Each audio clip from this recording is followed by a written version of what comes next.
Fellow Ugandans, on the 14th of January 2021, we went to the polls. It was clear even from the days before the election that Museveni was headed for a resounding defeat. Various independent opinion polls showed that Museveni could not even get 30% in a free and fair election. The mood all over the country was clear. Ugandans wanted change. Knowing what awaited him, Museveni started arresting thousands of our supporters, picking them from their homes at night, from their workplaces, or even along the roads, and detaining them in unknown places. Many of our brothers and sisters disappeared, and they've never been seen again. Those who have been lucky to return have spoken of being subjected to unspeakable torture and brutality. Some of our supporters have been castrated. Others have had their eyes and fingernails plucked out, their limbs broken, and their manhoods shattered. On 18th and 19th of November last year, on Museveni's orders, more than 100 Ugandans were shot and killed in cold blood. After that massacre, he came out chest thumping and congratulated his boys for a job well done.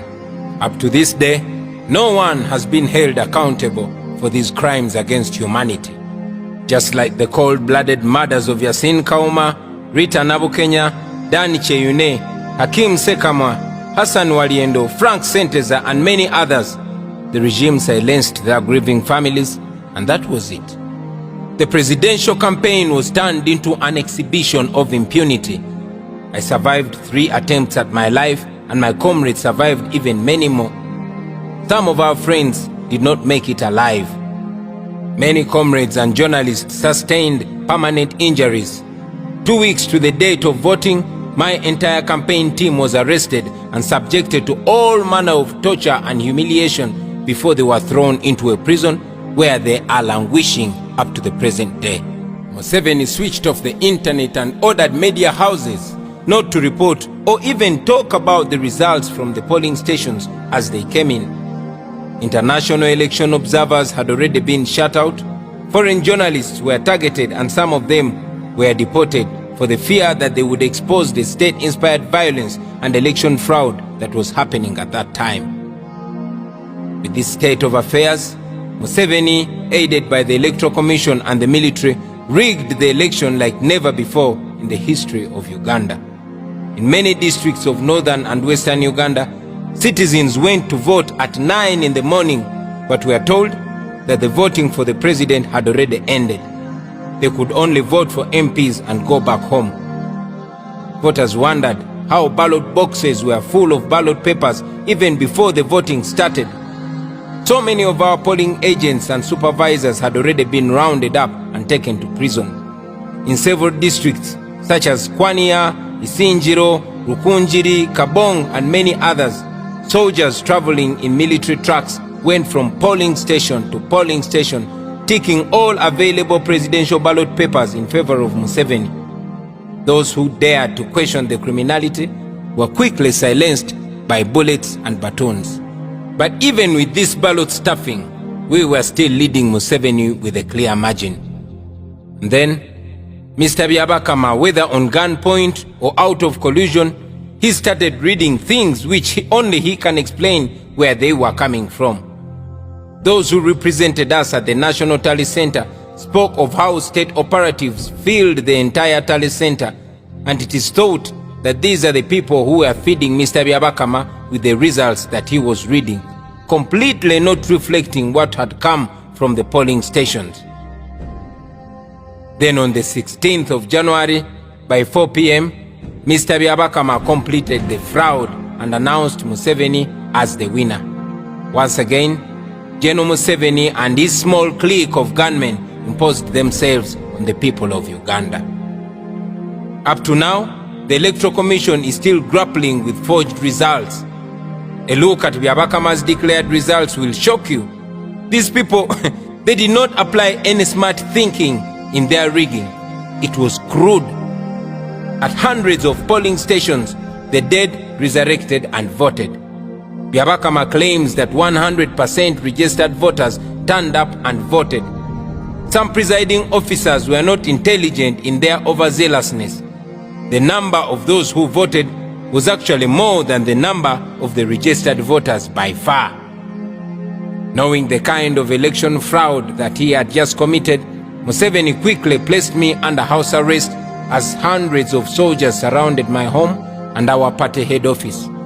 Having disabled our U-Vote app by switching off the entire internet, they knew we were still determined to tally our results, and so they started arresting all our comrades who had DR forms. And then the abductions and kidnaps intensified in those dreaded vehicles commonly known as drones. By the time the High Court ordered for my release from house arrest, there were only 4 days remaining to petition the Supreme Court about the suppression of the voice of the people of Uganda. Despite so many doubts about the Supreme Court from so many people, we decided to give the judicial process a chance. We all now know what Museveni has done to our public institutions. The Supreme Court clearly showed outright bias. The Chief Justice, through his conduct and comments, showed that the matter before him was decided long before we even filed it. So it was because of these reasons that we decided to withdraw the case from the Supreme Court and bring it to you, people of Uganda. With the fraudulent announcement, Mr. Byabakama and his 6 electoral commissioners suffocated the voice of the people of Uganda. And then Mr. Uwinyidoro and his panel of 8 people shut out our evidence and denied us an opportunity to amend our petition and raise other strong grounds, an opportunity that had been given to the previous petitioners in a similar matter.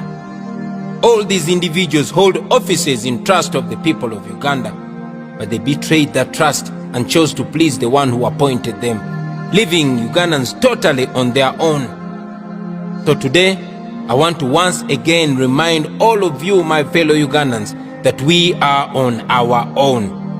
I have brought the case back to the court of the people, and the people of Uganda must now sit, in fact stand, and give judgment in this case. In 1980, General Museveni took part in an election which he lost miserably. He claimed that the election had been rigged and started a war. 500,000 of our people died in pursuit for a better Uganda. But look what Museveni has done.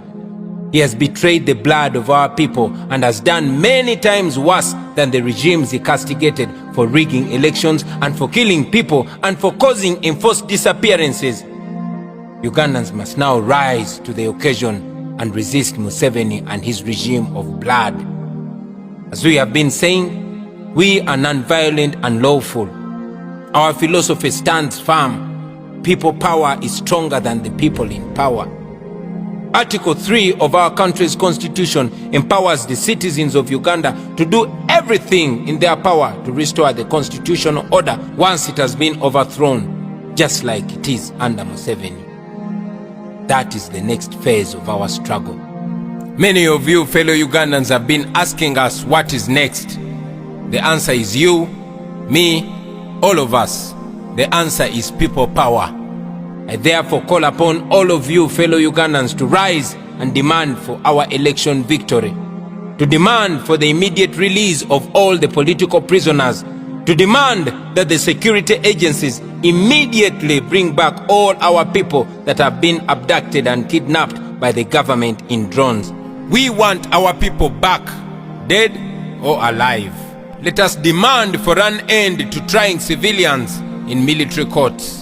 Fellow Ugandans, here and all over the world, let us stand up to the relevant offices and demand for answers. You can wear your mask and demonstrate peacefully. It is within the law. It may take shorter or longer, but I can assure you that if we come together and protest and demonstrate against the dictatorship, we shall get positive results. I call upon all of you fellow citizens of Uganda to rise and evoke Article 29 of our Constitution and demonstrate against a regime that has oppressed us and exploited us and turned us into slaves in our own country. To all our leaders, this is your time to offer leadership to our people as we embark on the next phase of the struggle. To you fellow Ugandans in the diaspora, please stand up and demonstrate at all our embassies all over the world at the parliaments in your countries and all relevant offices. To the men and women in uniform, the police and the military, I urge you to respect the right of the people of Uganda to protest peacefully.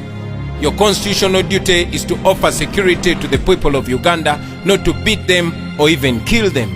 I call upon all the forces of change to remember that this is not about any particular political party or politician. This is about our nation. The time is now. We must do this for ourselves. We must do it for our children, for our children's children. We must do it for God and our country.